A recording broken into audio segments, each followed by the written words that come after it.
যাক তোমরা সবাই ভালো আছো। আজকে সোমবার, আজকে দেখছো রুটিনটা মনে হয় নতুন করে আমরা রুটিনটা দিয়েছি, দেখছো না সবাই? জি স্যার। জি আচ্ছা, স্যার। সেই রুটিন অনুসারে তোমরা অ্যাক্টিভ থাকবা।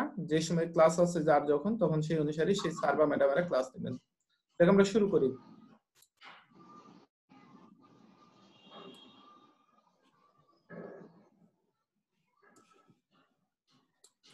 আর্কিটেকচার এবং ইলেকট্রনিক্স তোমাদের একটা ক্লাস পিসি আসো, তোমাদের 6 নাম্বার ক্লাসটা হয়নি। 6 নাম্বার ক্লাসটা আমি অতিরিক্ত অন্য সময় এক্সট্রা করে নেব। আজকে শুধুমাত্র 6 নাম্বার ক্লাসটাই আমরা বাদ দিয়ে স্কিপ করে 7 নাম্বার ক্লাস একই সাথে আর্কিটেকচারের সাথে শুরু করব, ঠিক আছে? দেখ শুরু করি আমরা ক্লাস। প্রথমে diploma in engineering online class chemistry 65913, এটা আমরা জানি। আর প্রথম সেমিস্টার ক্লাস নাম্বার 7। আমার পরিচয় আর নতুন করে দিলাম না, পরিচয় অনেকবার দেওয়া হয়েছে, তার জন্য পরিচয়টা বাদ রাখছি। শুরু করি আমরা। আজকে প্রথম অধ্যায়ে পারমাণবিক গঠনের আধুনিক ধারণা, আমরা এই জিনিসটা এখন আমরা আলোচনা করব। প্রথমে পরমাণুর মূল কণিকা। পরমাণু নিশ্চয়ই ক্ষুদ্র ক্ষুদ্র কণিকা দ্বারা গঠিত, এটা আমরা ডাল্টনের পরমাণুবাদ অনুসারে আমরা জেনেছি। 9-10 আমরা জেনেছি। তাহলে ওই জিনিসটা এখন আবার আমরা নতুন করে একটু ঘষা মাজা করে আর একটু মডিফাই করে আমরা করব। পরমাণু মূল কণিকা। পরমাণু মূল কণিকা কয়টি, কত প্রকার পরমাণু মূল কণিকা জানা আছে? নাই। পরমাণু মূল কণিকা হলো 2 প্রকার, আমরা জানবো একটু পরে। যা পরমাণু মূল কণিকা আমরা সংজ্ঞাটা একটু জানি। পরমাণু যে সকল আণুবীক্ষণিক ক্ষুদ্র ক্ষুদ্র কণিকা দ্বারা গঠিত, সে সকল ক্ষুদ্রাকৃতির কণিকাগুলোকেই পরমাণুর মূল কণিকা বলে। যেমন ইলেকট্রন, পজিট্রন, প্রোটন, মেসন, তারপরে আছে নিউট্রিনো ইত্যাদি ইত্যাদি। এই সমস্ত ক্ষুদ্র কণিকাগুলো দিয়েই কিন্তু পরমাণু গঠিত। আর এই ক্ষুদ্র কণিকাগুলোকে বলা হচ্ছে তোমার কি পরমাণুর মূল কণিকা। বোঝা গেছে? জি স্যার। ওকে। জি স্যার। এখন পরমাণুর মূল কণিকাগুলোকে আমরা একটু আগে বলে দিয়েছি যে পরমাণুর মূল কণিকা হলো 2 প্রকার। কি কি জানা আছে? স্যার আসসালামু আলাইকুম। ওয়ালাইকুম আসসালাম। ক্লাস শুরু হয়েছে, তুমি একটু দেরি করে আসছো। যাও, পরমাণুর মূল কণিকা কত প্রকার? 2 প্রকার। 2 প্রকার কণিকাগুলো জানা আছে কারো? না স্যার। ওকে, তাই জেনে নেই। একটা হলো স্থায়ী কণিকা আর একটা হলো একটা অস্থায়ী। অস্থায়ী কণিকা। কি মনে থাকবে না এখন? খুব সহজ জিনিস। স্থায়ী কণিকা আর একটা অস্থায়ী কণিকা। স্থায়ী কণিকাগুলো কি কি আমরা জানি, যেগুলো পরমাণু সৃষ্টি হওয়ার পরেও থেকে যায় যে কণিকাগুলো, সেগুলোকে বলা হয় তোমার কি স্থায়ী কণিকা। কি কি? ইলেকট্রন, প্রোটন আর একটা হলো নিউট্রন। বুঝা গেছে? তাহলে পরমাণুর স্থায়ী কণিকাগুলোর নাম ইলেকট্রন, প্রোটন আর নিউট্রন। এই কণিকাগুলো কিন্তু কখনোই পরমাণু সৃষ্টি হওয়ার পরে আর বিলুপ্ত হয় না, থেকেই যায়। এই জন্যই বলা হয়েছে স্থায়ী কণিকা। একমাত্র হাইড্রোজেন ছাড়া সব পরমাণুতেই নিউট্রন আছে, শুধু হাইড্রোজেন পরমাণুতেই নিউট্রন নাই। এটা যখন পাই সেটা পাই। এরপর অস্থায়ী কণিকা। অস্থায়ী কণিকাগুলো যেগুলো পরমাণু সৃষ্টি হওয়ার সাথে সাথে কিছুক্ষণ পরে বিলুপ্ত হয়ে যায়, সেগুলোকে বলা হয় কি অস্থায়ী কণিকা। কি কি আছে? পজিট্রন, মেসন, নিউট্রিনো ইত্যাদি ইত্যাদি। আমরা 3টা নাম রেখেছি, আরো অনেক কণিকা থাকতে পারে, সেগুলো আমরা দেইনি। এখানে 3টা কণিকা আমরা দিয়েছি। একটা হলো পজিট্রন, মেসন আর একটা নিউট্রিনো। এই কণিকাগুলো কি হয়, যখন পরমাণু সৃষ্টি হয় তখন কিছুক্ষণ থাকার পরে বিলুপ্ত হয়ে যায়। এই জন্যই বলা হয়েছে এদের কি কি অস্থায়ী কণিকা। বুঝা গেছে? জি স্যার। এরপরে আমরা পরীক্ষা প্রশ্ন আসে পরীক্ষার স্থায়ী কণিকাগুলির বর্ণনা। তাহলে স্থায়ী কণিকা আমরা জেনেছি ইলেকট্রন, প্রোটন আর একটা নিউট্রন। এগুলার এখন বর্ণনা। বর্ণনা বলতে আমরা কি কি বুঝবো? কে আবিষ্কার করছে, তার ভর কত, তার চার্জ কত, একটা পরমাণু একটা কণিকার তুলনায় আরেকটা কণিকা কতগুণ ভারী বা হালকা, তার এই সমস্ত জিনিসগুলোই হলো তোমার কি স্থায়ী কণিকাগুলোর বর্ণনা। প্রথমে আমরা স্থায়ী কণিকা 3টে জেনেছি। প্রথমে ইলেকট্রনের বর্ণনা আমরা জানবো। ইলেকট্রন, প্রোটন, নিউট্রন জেনেছি আমরা। ইলেকট্রন বর্ণনা। পরমাণুর তথা পদার্থের সর্বাপেক্ষা ক্ষুদ্রতম কণিকা হলো ইলেকট্রন, অর্থাৎ 3টা কণিকার মধ্যে সবচেয়ে ক্ষুদ্রতম কণিকা হলো ইলেকট্রন। 1897 খ্রিস্টাব্দে স্যার জে থমসন ক্যাথোড রশ্মির পরীক্ষার সময় ইলেকট্রনের অস্তিত্ব আবিষ্কার করেন। অর্থাৎ জে থমসনই হলো ইলেকট্রনের কি আবিষ্কার। ইলেকট্রন সমূহ পরমাণু নিউক্লিয়াসের চারিদিকে বিভিন্ন কক্ষপথে আবর্তন করে। এটা আমরা কোথায় পড়েছি, ডাল্টনের পরমাণুবাদে আছে, বোরের পরমাণুবাদেও আমরা এই জিনিসটা জানি, তাই না? জি স্যার। জি স্যার। ওইগুলো আমরা একটু রিভিশন দিচ্ছি, আমাদের পুরাতন পড়াগুলোই তোমাদের একটু করে নতুন নতুন রিভিশন দিয়ে আমরা এই ডিপ্লোমাতে করতেছি। তারপরে আছে ইলেকট্রনের ভর। একটি ইলেকট্রনের ভর হচ্ছে 9.1085 into 10 to the power -28 gram. 10 to the power -28 গ্রাম। হ্যাঁ, যা একটি হাইড্রোজেন পরমাণুর ভরের প্রায় 1/1837, মানে 1837 ভাগের 1 ভাগ। ইয়েস, ঘুরে একই কথা, 1/1837 বা 1837 ভাগের 1 ভাগ মাত্র। অর্থাৎ হাইড্রোজেন পরমাণুর যা ভর তার 1837 ভাগ যদি করি, তার 1 ভাগের সমান হবে একটা ইলেকট্রনের ভর, যে ভরটা হবে 9.1085 ইনটু 10 টু দি পাওয়ার -28 গ্রাম। বুঝা গেছে? জি স্যার। তারপরে আসি ইলেকট্রনের চার্জ। ইলেকট্রন সবসময় নেগেটিভ চার্জ বিশিষ্ট, অর্থাৎ কি ঋণাত্মক চার্জ বিশিষ্ট হয়। এই চার্জের পরিমাণটা হবে মাইনাস। আমরা নোট করে নিব। নোট করে কেন, তোমার তো ভিডিওটাই আমি দিয়ে দেব, ভিডিওটার পরে তখন তুমি স্কিপ করে বা পজ করে তুমি থামায় লিখে নিবা না কি করবে সেটা তুমি লিখতে পারবে, অসুবিধা নেই। মানে আমি আজকে নতুন ক্লাস করছি তো, মানে আমি একটু জিজ্ঞেস করছিলাম। আচ্ছা, সমস্যা নেই, আমি ভিডিওটা তোমাদের গ্রুপে দিয়ে দেবো, সেখান থেকে তোমরা যেরকম মানে যেরকম চাবা ডাউনলোড করে রাখবা, ভিডিওটা দেখবা, যেরকম করতে চাও সেরকম। অথবা ক্লাসে স্ক্রিনশট দিয়ে রাখলেও হবে। হ্যাঁ, সমস্যা নাই, তোমরা যেটা করতে চাও। হ্যাঁ, মাইনাস, হ্যাঁ, চার্জের পরিমাণটা হলো -1.6022 into 10 to the power -19 coulomb. চার্জের একক কিন্তু সবসময় তোমার রাখবা কুলম। চার্জের একক কুলম্ব। জি কুলম, হ্যাঁ কুলম্ব। কুলম। আমরা সংক্ষেপে কুলম বলি, এটা উচ্চারণটা হবে কুলম, বটা ব করে উচ্চারণ করবে, কুলম। জি স্যার। এই চার্জের পরিমাণ সর্বাপেক্ষা ক্ষুদ্রতম বলে একে বৈদ্যুতিক, এটা বানানটা ভুল হয়েছে, ঋণাত্মক চার্জের একক ধরা হয়। বুঝা গেছে?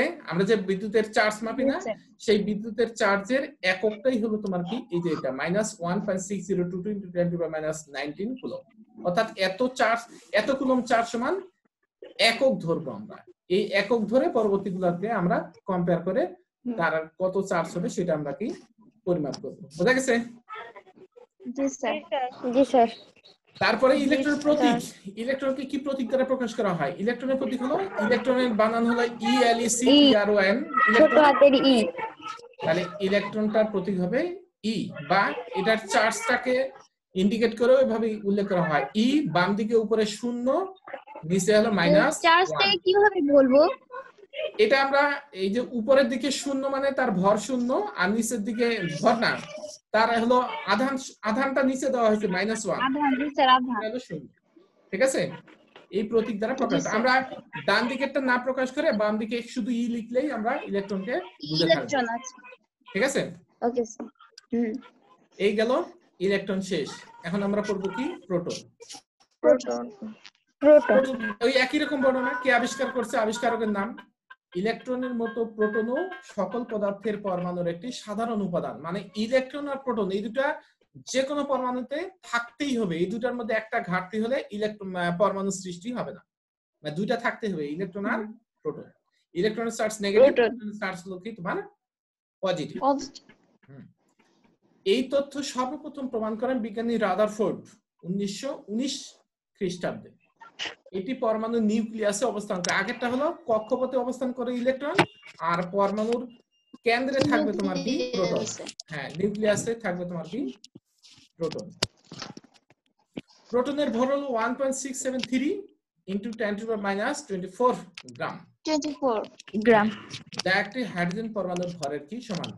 আগেরটা ছিল হাইড্রোজেন পরমাণুর 1837 ভাগের 1 ভাগ ইলেকট্রনের ভর, কিন্তু প্রোটনের ভর কিন্তু জি স্যার একটা হাইড্রোজেনের ভর তাই যত সমান, প্রোটনেরও ভর তাই, এবং সেই ভরটা হলো 1.673 ইনটু 10 টু দি পাওয়ার -24 গ্রাম। ঠিক আছে? পারমাণবিক স্কেলে এর মানটা হবে 1.007276। আমরা লিখি না ওই যে হাইড্রোজেন ভর 1.008 গ্রাম, লিখি না ওই যে এটাই হলো সেটা। জি স্যার এটাই হলো সেটা 1.00727, মানে 7 এর পরে 1 যোগ করে 8 ধরা হয়। AMU এর পুরো নাম হলো অ্যাটমিক মাস ইউনিট, মানে পারমাণবিক স্কেলের একক। বুঝা গেছে? AMU atomic mass unit. Atomic মানে পারমাণবিক, মাস মানে ভর, ইউনিট মানে একক। এবার সেই প্রোটন ধনাত্মক চার্জ বিশিষ্ট চার্জযুক্ত একটি স্থায়ী কণা। এটি হচ্ছে প্রকৃতপক্ষে H+ মানে কি, একটা হাইড্রোজেন পরমাণু থেকে যদি ইলেকট্রনটাকে অপসারিত করা হয় তাহলে যে অবস্থাটা সৃষ্টি হয় তাকেই বলা হবে H+। অর্থাৎ একটি হাইড্রোজেন পরমাণু থেকে ইলেকট্রন সরিয়ে নিলে প্রোটন পাওয়া যায়। বোঝা গেছে? কারণ হাইড্রোজেন পরমাণুতে একটা প্রোটন একটা ইলেকট্রন, তাহলে ইলেকট্রনকে সরাই নিলে যা থাকবে সেটাই প্রোটন। এটাই হলো প্রোটন। একে H+ প্রতীক দ্বারাও প্রকাশ করা হয়ে থাকে। প্রোটন একক ধনাত্মক চার্জযুক্ত কণা। এই চার্জের পরিমাণটা হবে প্লাস, ইলেকট্রনের চার্জ ছিল মাইনাস, এটা হবে তোমার কি প্লাস। ইলেকট্রনের চার্জ যত, প্রোটনেরও চার্জ ততই, শুধু পার্থক্যটা ইলেকট্রন নেগেটিভ আর প্রোটন হবে পজিটিভ। 1.6022 × 10⁻⁻19 কুলম্ব। ঠিক আছে? অর্থাৎ প্রোটনের ধনাত্মক চার্জের সংখ্যামান ইলেকট্রনের ঋণাত্মক চার্জের সংখ্যামানের সমান, শুধু পার্থক্যটা হবে এটা হবে প্রোটন পজিটিভ, ইলেকট্রন হবে কি নেগেটিভ। বুঝা গেছে? প্রোটনকে সাধারণত পি দ্বারা প্রকাশ করা হয়, আর এটা যদি এভাবে প্রকাশ করো, এই যে পি এর বাম পাশে উপরে একটা 1 নিচে 1, এই প্রতীকটা না লিখে আমরা পি লিখলেই বুঝবো যে এটা প্রোটন। বুঝা গেছে? জি। এরপর আসি নিউট্রন। ইলেকট্রন ও প্রোটনের ন্যায় পরমাণুর অপর একটি স্থায়ী মূল কণিকা হলো নিউট্রন। এটা আমরা সবাই জানি। সাধারণ হাইড্রোজেন ব্যতীত অন্য যে কোনো পরমাণুর অভ্যন্তরে নিউট্রন বিদ্যমান। তার মানে কি, হাইড্রোজেন পরমাণুতে প্রোটন আর ইলেকট্রন থাকে, নিউট্রন থাকে না। আর হাইড্রোজেনের যেগুলো আইসোটোপ সেগুলোতে আবার নিউট্রন আছে। এটা বানানটা ভুল হয়েছে, অভ্যন্তরে হবে। এই সিদ্ধান্ত সর্বপ্রথম একটু বলবেন, বুঝি নাই। আচ্ছা, ওকে। ইলেকট্রন আর প্রোটন এই দুইটা আমাদের পরমাণুতে বাধ্যতামূলক থাকতেই হবে। একমাত্র হাইড্রোজেন পরমাণু ছাড়া সকল পরমাণুতেই আমাদের নিউট্রন আছে, আর ইলেকট্রন প্রোটন তো থাকবে। আর হাইড্রোজেনের আইসোটোপ গুলোতে কিন্তু নিউট্রন আছে। আচ্ছা, একমাত্র হাইড্রোজেন পরমাণুতেই নিউট্রন নাই। বুঝা গেছে? এই সিদ্ধান্ত সর্বপ্রথম প্রদান করেন বিজ্ঞানী চ্যাডউইক 1932 খ্রিস্টাব্দে। অর্থাৎ এই বিজ্ঞানী হলো নিউটনের কি আবিষ্কারক। আর প্রোটনের মতো নিউট্রনও তোমার কি নিউক্লিয়াসে অবস্থান করে। বুঝা গেছে? জি স্যার। প্রোটনও যেখানে থাকে নিউট্রনও সেখানে তোমার কি অবস্থান করে, অর্থাৎ দুইটাই তোমার কি নিউক্লিয়াসে বা কেন্দ্রে অবস্থান করে। নিউটনের ভর হলো 1.675 × 10⁻⁻24 গ্রাম, যা একটা প্রোটন বা হাইড্রোজেনের ভরের প্রায় সমান, মানে কাছাকাছি, একটু 19-20 পার্থক্য আছে। পারমাণবিক ভর স্কেলে এর মানটা হবে 1.00866 AMU, অ্যাটমিক মাস ইউনিট। বুঝা গেছে? এটা কিন্তু খুব বেশি কঠিন না, জাস্ট একটু মনে রাখতে হবে ভর কত, চার্জ কত। জি স্যার। এইগুলো আর বেশি কঠিন না। নিউটনের কোনো বৈদ্যুতিক চার্জ নেই, অর্থাৎ ইলেকট্রনের চার্জ আমরা জেনেছি নেগেটিভ, প্রোটনের চার্জ জেনেছি পজিটিভ, কিন্তু নিউটনের চার্জ শূন্য, অর্থাৎ এটা চার্জ বিহীন। বুঝা গেছে? অর্থাৎ তড়িৎ নিরপেক্ষ, বিদ্যুৎ নিরপেক্ষ। বুঝা গেছে? নিউটনকে স্মল n দ্বারা প্রকাশ করা হয়, আর যদি আমরা একটু বেশি মডিফাই করতে চাই তাহলে উপরে হবে 1 আর নিচে হবে 0।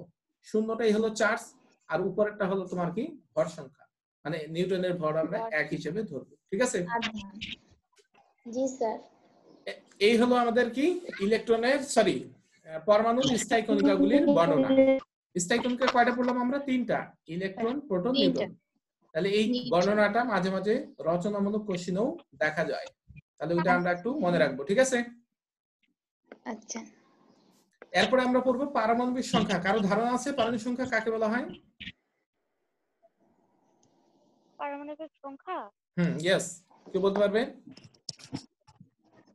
জি স্যার, পারবো, একটু ওয়েট করুন। হ্যাঁ বলো, তোমরা সব কোন মৌলের বলো। কোন মৌলের পরমাণু নিউক্লিয়াসে উপস্থিত ধনাত্মক চার্জ বা প্রোটন সংখ্যাকে ওই মৌলের পারমাণবিক সংখ্যা বলে। থ্যাংক ইউ, সুন্দর হয়েছে উত্তর। তোমরা যদি সব পারো তাহলে তো ক্লাস করার দরকার নাই, ডিপ্লোমা তো তোমাদের আগে সার্টিফিকেট দিয়ে দেওয়ার কথা, তাই না? তোমাদের ভুল হবে, তাহলে ওইটাই জন্যই আমরা ক্লাসে আসা, যে একটু যেটা আমরা ভুলে গেছি বা পারি না সেটা আবার আমরা একটু রিভিশন দেবো, স্যারের কাছে জিজ্ঞেস করে ওটা জানবো। ঠিক আছে? তাহলে সুন্দর হয়েছে উত্তর। তাহলে একটু গুছাই আমরা একটু বলবো। কোন মৌলের একটি পরমাণু নিউক্লিয়াসে অবস্থিত যতগুলি প্রোটন থাকে সেই সংখ্যাকেই ওই মৌলের পারমাণবিক সংখ্যা বলে। তোমার উত্তরটা কারেক্ট, একটু ভাষা একটু সুন্দর করে যে যার মতো করে গুছিয়ে বলবা। যেমন অক্সিজেন পরমাণুর নিউক্লিয়াসে 8টি প্রোটন আছে, সুতরাং অক্সিজেনের পারমাণবিক সংখ্যা হলো কত 8 বুঝা গেছে যেমন নাইট্রোজেনের পারমাণবিক সংখ্যা 7 এর অর্থ কি নাইট্রোজেনের পারমাণবিক সংখ্যা 7 এর অর্থ কি নাইট্রোজেনের পারমাণবিক সংখ্যা 7 নিউক্লিয়াসে 7টি প্রোটন আছে থ্যাংক ইউ উত্তর কারেক্ট অ্যাবসলিউটলি কারেক্ট তাহলে নাইট্রোজেনের পারমাণবিক সংখ্যা 7 অর্থই হলো নাইট্রোজেনের নিউক্লিয়াসে 7টি প্রোটন আছে এবার আসে আইসোটোপ আইসোটোপ কাকে বলে ধারণা আছে কারো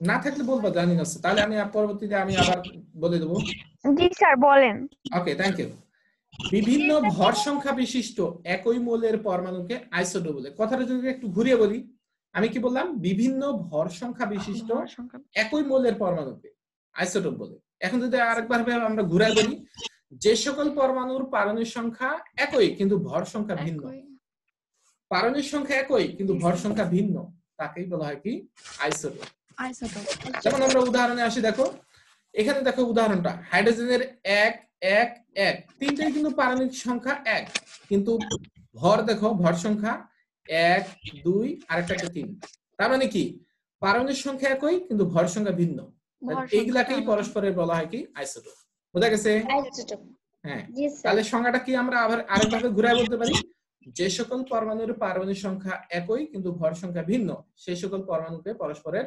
আইসোটোপ বলে বুঝা গেছে জি স্যার এরপর আসে আইসোবার আইসোবার কাকে বলে জানা আছে না স্যার ওকে যে সকল পরমাণুর ভর সংখ্যা সমান কিন্তু পারমাণবিক সংখ্যা ভিন্ন আগেরটা বললাম পারমাণবিক সংখ্যা সমান কিন্তু ভর সংখ্যা ভিন্ন এটা হবে উল্টোটা যে সকল পরমাণুর ভর সংখ্যা সমান কিন্তু পারমাণবিক সংখ্যা ভিন্ন সেই সকল পরমাণুকে পরস্পরের আইসোবার বলা উদাহরণ দেখি আমরা এটাতে দেখো ক্রোমিয়ামের পারমাণবিক সংখ্যা 24 আয়রনের পারমাণবিক সংখ্যা হলো 26 কিন্তু ভর সংখ্যা দেখো এটারও 54 এটারও 54 তার মানে কি ভর সংখ্যা সমান পারমাণবিক সংখ্যা ভিন্ন পারমাণবিক সংখ্যা ভিন্ন তাহলে এদেরকেই বলা হয় পরস্পরের কি আইসোবার আইসোটোপ বুঝা গেছে ওকে বুঝা গেছে জি স্যার জি স্যার ওকে এবার আইসোটোন কাকে বলে জানা আছে আইসোটোন Yes. এই সকল যেসব পরমাণু হ্যাঁ বলো একজন করে বলবা বলো একজন স্যার পারবো না কেউই পারবো না আপনি বলেন আচ্ছা ওকে আচ্ছা ওকে আমরা দেখি তাই যে সকল পরমাণু নিউট্রন সংখ্যা সমান কিন্তু প্রোটন সংখ্যা সমান নয় বা ভর সংখ্যাও সমান নয় তাহলে আইসোটোন টোন থেকে আসছে নিউট্রন তার মানে কি যে সকল পরমাণু নিউট্রন সংখ্যা সমান কিন্তু পারমাণবিক সংখ্যা বা প্রোটন সংখ্যা বা ভর সংখ্যা সমান নয় এখানে ভর সংখ্যাটাও বলতে পারো যে প্রোটন সংখ্যাও সমান হবে না ভর সংখ্যাও সমান হবে না সেই সকল পরমাণুকে বলা হবে কি আইসোটোন দেখি আমরা উদাহরণ দেখি এখানে দেখো সিলিকনের পারমাণবিক সংখ্যা 14 ভর সংখ্যা 30 ফসফরাসের পারমাণবিক সংখ্যা 15 ভর সংখ্যা কত 31 সালফারের পারমাণবিক সংখ্যা 16 ভর সংখ্যা কত 32 তাহলে এখন ভর সংখ্যা মানে কি বলি নেই এখনো ভর সংখ্যা মানে হলো প্রোটন সংখ্যা আর নিউট্রন সংখ্যার সমষ্টি তাহলে প্রথমটাতে সিলিকনের ক্ষেত্রে দেখা যাচ্ছে 30 থেকে 14 বাদ দিলে কত হয় 16 তার মানে ওখানে নিউট্রন আছে 16টা পরেরটাতে দেখি 31 থেকে 15 বাদ দিলে কত হয় 16 তার মানে ওখানেও 16টা নিউট্রন আছে আবার সালফারে দেখি 32 থেকে 16 বাদ দিলে কত হয় 16 তার মানে কি তিনটা পরমাণুতেই নিউট্রন সংখ্যা 16 তাহলে এদেরকে বলা হয় পরস্পরের কি আইসোটোন আইসোটোন বুঝা গেছে তার মানে আমরা কি দেখলাম যে নিউট্রন সংখ্যাগুলো সমান হবে কিন্তু পারমাণবিক সংখ্যা বা ভর সংখ্যা সমান হবে না তাদেরকে বলা হবে কি আইসোটোন ওকে বুঝা গেছে ওকে এবার আসে মোল মোল একবার আমি সংজ্ঞাটা বলেছি বলো দেখি মোল কাকে বলা হয় এই যে রাসায়নিক সমীকরণের বৈশিষ্ট্য পড়ার সময় আমি বলেছি মোলের সংজ্ঞা তোমরা এখন বলো মোল কাকে বলে মনে আছে স্যার মনে হয় না আমরা কেউ পারবো স্যার আচ্ছা ওকে দেখি কোন মৌলিক পদার্থের পারমাণবিক ভরকে গ্রামে প্রকাশ করলে সেই পরিমাণ মৌলকে এক মোল পরমাণু বলে এটা হলো পরমাণুর ক্ষেত্রে যদি আমরা অণুর ক্ষেত্রে বলি কোন মৌলিক বা যৌগিক পদার্থের আণবিক ভরকে গ্রামে প্রকাশ করলে ওই পরিমাণকে ওই পদার্থের এক মোল অণু বলে তার মানে কি মোলটা মৌলের ক্ষেত্রেও বলা যাবে আবার অণুর ক্ষেত্রেও বলা যাবে বুঝা গেছে কি বললাম কোন মৌলিক পদার্থের পারমাণবিক ভরকে যদি আমরা গ্রামে প্রকাশ করি সেই গ্রামে প্রকাশিত পরিমাণকেই ওই পদার্থের বলা হয় কি এক মোল পরমাণু আর যদি মৌলিক বা যৌগিক পদার্থের আণবিক ভরকে, অর্থাৎ কি অণু থেকে আসা আণবিক ভরকে যদি গ্রামে প্রকাশ করি, সেই পরিমাণকে ওই পদার্থের 1 মোল অণু বলে। আগেরটা ছিল পরমাণু, আর এটা হবে কি অণু। বুঝা গেছে? তাহলে কি বললাম, মৌলিক বা যৌগিক পদার্থের আণবিক ভরকে যদি আমরা গ্রামে প্রকাশ করি, তাহলে সেই গ্রামে প্রকাশিত আণবিক ভরকে ওই পদার্থের মৌলিক। যেমন আমরা সাপোজ আসি, অক্সিজেনের আণবিক ভর 32, একে যদি গ্রামে প্রকাশ করি তাহলে কত? 32 গ্রাম। তাহলে এই 32 গ্রাম অক্সিজেনকে বলা হবে কি 1 মোল অণু। যেমন আমরা অক্সিজেনের পারমাণবিক ভর কত? 16, ঠিক আছে? তাহলে 16 গ্রাম অক্সিজেনকে 1 মোল পরমাণু বলা হয়। তখন কিন্তু পরমাণু বলবো, আর এখন বলছি অণু। বোঝা গেছে? কেউ দাগ দিয়ে দিচ্ছ, দাগ দিচ্ছ কেন তোমরা? দাগ দিলে এটা লেখাটা বোঝা যায় না ভালো করে। তাহলে আমরা পরে আসি। ডাকটা তো দেওয়াই জানে না, কি দিল? তোমাদের কেউ পার্টিসিপেন্ট, তোমরা যারা অংশগ্রহণ করছো তারা কেউ এখানে দাগ দিয়েছো, আমার এখান থেকে দাগ হবে না, তোমাদের ওখান থেকে দাগ হবে। বুঝা গেছে? আচ্ছা, এবার পারমাণবিক ভর সংখ্যা কাকে বলা হয় জানা আছে? ভর সংখ্যা, পারমাণবিক ভর, হ্যাঁ ভর সংখ্যা ভর সংখ্যা এটা বলতে পারবো তো। বলো। কোন পরমাণুতে উপস্থিত প্রোটন ও নিউট্রনের সংখ্যার যোগফলকে ওই পরমাণুর ভর সংখ্যা থ্যাংক বলে। ইউ, খুব সুন্দর হয়েছে, অ্যাবসলিউটলি কারেক্ট। আমরা সেই সংখ্যাটা এখন কে উত্তরটা বলো, তার নাম জানতে পাই স্যার? বেথিরানি বলছো না? বেথিরানি বলেছে। ওকে, দেখো স্যার আমরা আজকে তো নতুন, এইজন্য সবার সাথে একটু মানে পরিচিত হতে আচ্ছা আচ্ছা, চাচ্ছিলাম। ওকে ওকে। এইজন্য সবার আমরা বলেছি জুমে ক্লাসের সময় তোমরা সবাই আইডিটাতে রিনেম করবা, নামটা দিবা, তাহলে নামটা ভেসে উঠবে, তোমরা নামটা দেখতে পাবা, ঠিক আছে? তাহলে দেখো ভর সংখ্যার সংখ্যাটা কোন মৌলের পরমাণু নিউক্লিয়াসে অবস্থিত প্রোটন ও নিউট্রন সংখ্যার সমষ্টিকে ওই মৌলের পারমাণবিক ভর সংখ্যা বলা হয়, যেটা বিথিরানি বলেছে। তাহলে অক্সিজেনের নিউক্লিয়াসে 8টি প্রোটন আছে ও 8টি নিউট্রন আছে, তার ভর সংখ্যা কত হবে? 8 যোগ 8, তার মানে কত? 16। বুঝা গেছে? 16। এবার আসি আমরা একটা মৌলের প্রতীকে কোন দিকে কি দ্বারা কি প্রকাশ করা হয়ে থাকে সেই নিয়মটা আমরা দেখে নিই। এই যে দেখো, কোন মৌলের পারমাণবিক সংখ্যা জেড কে প্রতীকের বাম পাশে নিচে, মৌলের ভর সংখ্যা এ ক্যাপিটাল এ প্রতীকের বাম পাশে উপরে, অনুষ্ঠিত পরমাণুর সংখ্যা এন কে প্রতীকের ডান পাশে নিচে, আয়নের চার্জ সংখ্যা প্রতীকের ডান পাশে উপরের দিকে লিখে প্রকাশ করা হয়, যেটা আমরা দেখবো একটু পরে। স্যার আমি কিচ্ছু বুঝি না, এটা আমার মাথার উপর দিয়ে গেছে স্যার। মাথার উপর দিয়ে গেছে? আচ্ছা, আবার বলি। ওকে, থ্যাংক ইউ। অনুষ্ঠিত পরমাণুর সংখ্যা, আচ্ছা, আমরা হ্যাঁ নিচেরটা দেখি তাহলে বুঝবো। দেখো, এটা মৌলের প্রতীক হলো এক্স, মনে করলাম কি এক্স একটা মৌলের প্রতীক, ঠিক আছে? আচ্ছা, এবার দেখো, তাহলে প্রতীকের বাম পাশে উপরে কি আছে? ক্যাপিটাল এ, এটাকেই বলা হবে কি ভর সংখ্যা। আর ডান দিকে কি আছে? এম প্লাস মাইনাস চার্জ সংখ্যা। এই এম প্লাস মাইনাস এটাই হলো চার্জ সংখ্যা, অর্থাৎ মৌলের প্রতীকের ডান দিকে উপরে এই চার্জ সংখ্যা নির্দেশ করে। বুঝা গেছে? এবার নিচের দিকে আসি, দেখো প্রতীকের বাম দিকে কি আছে? জেড, নিচের দিকে এই জেডটা হবে কি পারমাণবিক সংখ্যা। একটু আগে আমরা দেখলাম, এই যে দেখো তো এখানে এই 14, এই 14টা হলো তোমার কি জেড বা পারমাণবিক সংখ্যা, আর এটা হবে তোমার কি ভর সংখ্যা, এই যে 30। বোঝা গেছে? এই যে এটা হলো প্রতীকের বাম পাশে পারমাণবিক সংখ্যা, আর প্রতীকের বাম দিকে উপরে ভর সংখ্যা। বোঝা গেছে? ওটাই আমরা এখন আরেকটু সুন্দর করে বুঝিয়ে এখানে দেখতেছি। তাহলে জেড হবে পারমাণবিক সংখ্যা বা প্রোটন সংখ্যা, আর এই যে এনটা হবে পরমাণুর সংখ্যা। যেমন আমরা O2 লিখি, 2টা ডান দিকে কি অক্সিজেন পরমাণুর সংখ্যা। কথা বোঝা গেছে? জি স্যার। তাহলে এই মৌলের প্রতীকের কোন দিকে কি দ্বারা প্রকাশ করা হয় সেটা আমরা এখান থেকেই জানলাম। বোঝা গেছে? ওকে, তাহলে আমরা নেক্সট যাই। এবার আসি কোয়ান্টাম সংখ্যা। কত মিনিট ক্লাস হয়েছে দেখো তো তোমরা ঘড়িতে একটু। 27 মিনিট। 27 মিনিট। তাহলে আজকে আমরা কি আরো করব? আরেকটু করি, তাই না? যা কোয়ান্টাম সংখ্যা জেনে নিই আমরা। কোয়ান্টাম সংখ্যা ধারণা আছে কারো? না স্যার, এটা নতুন শব্দ। আচ্ছা, এখন পরমাণু নিউক্লিয়াসে থাকে প্রোটন আর নিউট্রন, ইলেকট্রন কোথায় থাকে? কক্ষপথে। কক্ষপথে, হ্যাঁ। এই কক্ষপথে যে ইলেকট্রন গুলো আছে সেই ইলেকট্রনের কিভাবে ঘুরতেছে, কক্ষপথটা কি রকম, তার আকার আকৃতি কি রকম, তার বাহ্যিক চৌম্বক ক্ষেত্র অর্থাৎ বাইরে থেকে যদি কোনো চৌম্বক ক্ষেত্রে ওই ইলেকট্রনকে নিয়ে যাওয়া হয় সে কিরকম আচরণ করে, তার ইলেকট্রনটা বাম দিকে ঘুরতেছে নাকি ডান দিকে ঘুরতেছে, এই সমস্ত জিনিস বর্ণনা করার জন্য যে কতগুলি কাল্পনিক সংখ্যা ধারণা করা হয় বা অবতারণা করা হয় সেই সংখ্যাগুলোকেই বলা হবে তোমার কি কোয়ান্টাম সংখ্যা। বোঝা গেছে কি? আমি আবার বলি, আমরা জানি একটা পরমাণু নিউক্লিয়াসে থাকে প্রোটন আর নিউট্রন, আর ইলেকট্রন থাকে কক্ষপথে। এই যে কক্ষপথে ইলেকট্রন গুলো থাকে সেই কক্ষপথের আকার, আকৃতি, ইলেকট্রন এই বাহ্যিক চৌম্বক ক্ষেত্রের প্রভাবে সে কিরকম আচরণ করে, মানে আকর্ষণ করে না বিকর্ষণ করে, এবং ইলেকট্রনের নিজ অক্ষের চারিদিকে ঘূর্ণন ইত্যাদি বর্ণনা করার জন্য যে কতগুলি কাল্পনিক সংখ্যা ধারণা করা হয় বা অবতারণা করা হয় সেই কাল্পনিক সংখ্যাগুলোকেই বলা হবে কি কোয়ান্টাম সংখ্যা। বোঝা গেছে? আমরা দেখে নিই এখন সংখ্যাটা। যে সকল কাল্পনিক সংখ্যা তার পরমাণুতে ইলেকট্রনের সম্পূর্ণ বর্ণনা মধ্যে কি কি দেখো, ইলেকট্রনের কক্ষপথের আকার আমি বলেছি, তারপরে বলছি আকৃতি, তারপর বলছি কি বাহ্যিক চৌম্বক ক্ষেত্রের প্রভাব। ওই যে বললাম ইলেকট্রন যখন নিজ অক্ষের চারিদিকে ঘোরে সে চৌম্বক ক্ষেত্রের সৃষ্টি করে। চৌম্বক ক্ষেত্র কাকে বলা হয় ধারণা আছে কারো?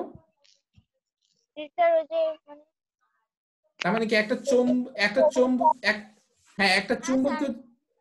চুম্বক যদি আমরা কোন নির্দিষ্ট জায়গায় একটা রেখে দিই, সে যে এলাকা জুড়ে কোন লৌহজাত পদার্থকে আকর্ষণ বা বিকর্ষণ করার ক্ষমতা রাখে সেই ক্ষমতাটাকেই মানে সেই জায়গাটাকে যে এলাকা জুড়ে সে ক্ষমতাটা রাখছে তাকেই বলা হচ্ছে তোমার কি চৌম্বক ক্ষেত্র। বোঝা গেছে? যেমন আমি এখানে এই ঘরের মধ্যে আছি, ঘরের আশপাশে আমি যদি কেউ আসে তাহলে তাকে আমি প্রতিরোধ করতে পারবো, এর বাইরে কিন্তু পারবো না।